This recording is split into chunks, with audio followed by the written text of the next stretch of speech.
Penguin Random House Audio presents Galaphile, The First Druids of Shannara by Terry Brooks. Read for you by Will Dameron.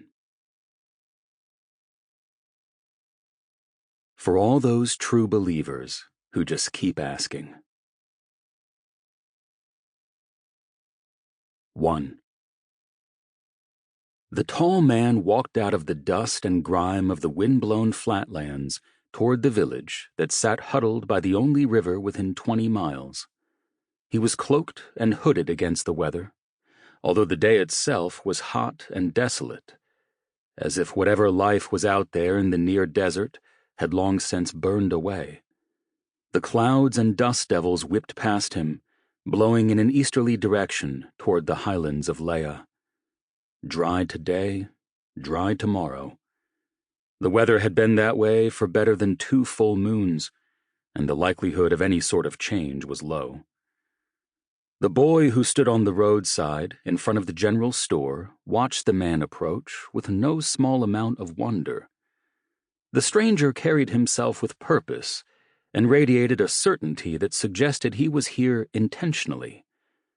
But what in the name of sanity would bring anyone to this shades-forsaken piece of discarded civilization?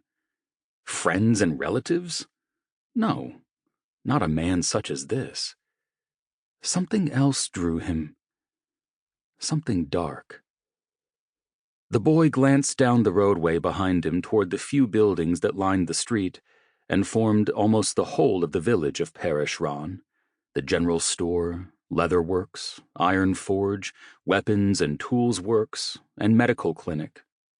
That was all there was, save for Jark's stables, which sat on the right at the far end, stuck in and behind the forge. A few small cottages nestled together at the town's edge, and farther on, farms and ranches held distant, dust-scoured dwellings and barns. Not a place anyone would bother to seek out without a good reason. So what was it that had drawn this stranger? He was tall but bent, too, in the way of one whose life had dealt him more than a few disappointments and hardships. Yet he moved with ease and calm. The boy straightened as the man continued to approach. A tray of household goods and yard tools hung from a strap about his neck, an invitation to buy something from inside the shop. This was his current means of employment, but he didn't think the man who approached was a buyer. Usually he could tell, but not always. In any case, a sale was a sale. The man stepped right up to him. "Morning, son." The boy bristled. With his parents 7 years dead, no one had the right to call him son anymore. Still, he smiled and nodded and said, "In need of any tools? Got all kinds inside the shop. Maybe something you could use?" The man pulled back his cowl to reveal a bearded face roughened by age, weather, and life. A huge scar ran down his left cheek from forehead to jaw, and his long black hair had turned white where the injury extended across his scalp. It was a look that would have intimidated many, but not this boy. He had seen worse in the short course of his life. No, it was not the injury or the worn look that troubled him. It was the man's eyes. One eye looked left, the other looked right. The boy didn't understand how the man could even see. The man saw his regard and gave him a quick smile. "The left one's fake. Lost it in the fight that won me this." He pointed at the scar across his brow. "Only the other one works as it should." A pause. "You got any writing quills inside your store? And ink?" The boy stared. "You can write?" Right away, he wished he had kept his mouth shut.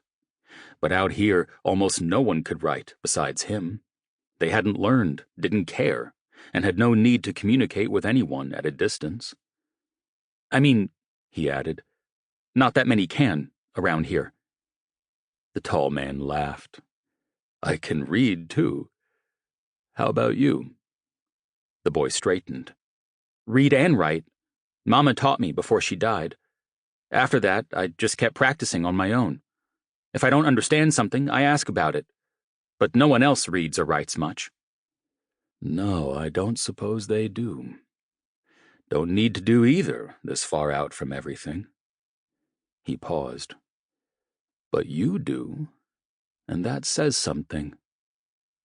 The boy shrugged. There's just me and some of the couriers that come through that can write. You seem a bright lad, the man offered. You said your mother's gone. My sympathies. You live with your father, then? He died same time as my ma. Sage fever, the one that spots you then chokes you.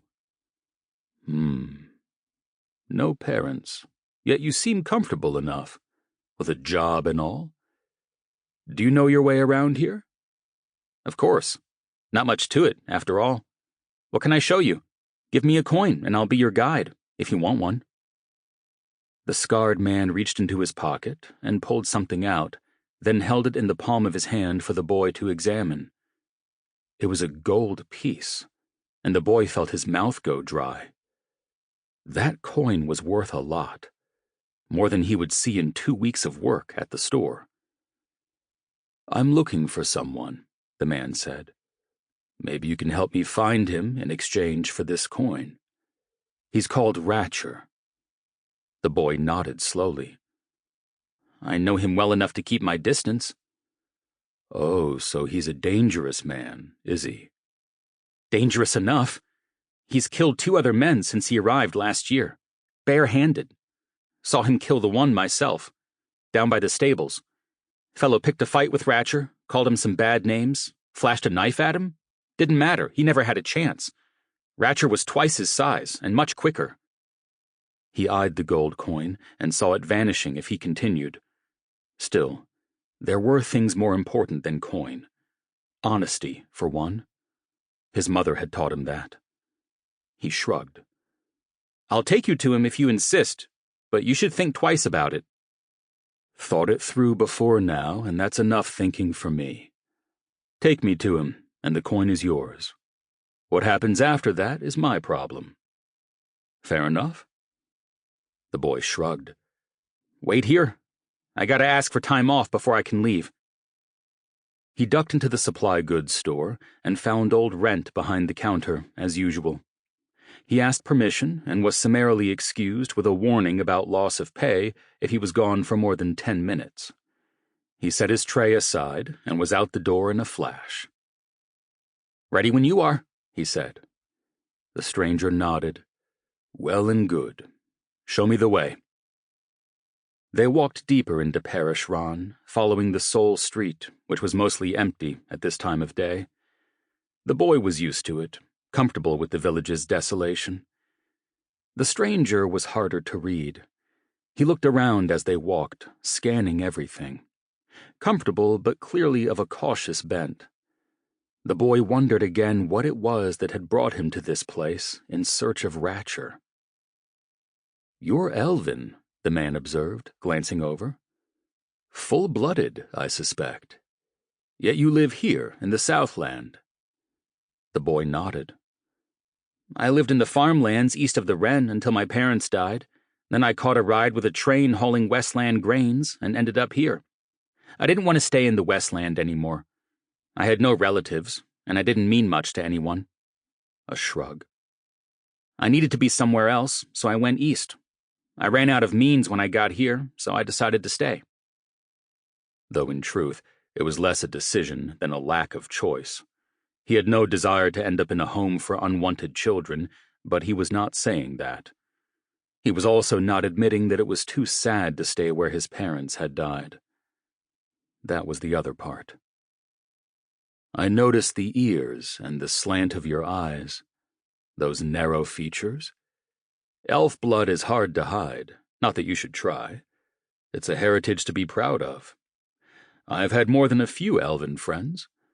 I was in the Westland about a year back, though mostly I spend my time in the Midlands. The boy nodded. Travel a lot, then? All the time. Guess you don't get to. Nah, I just stay here. Sample complete. Ready to continue?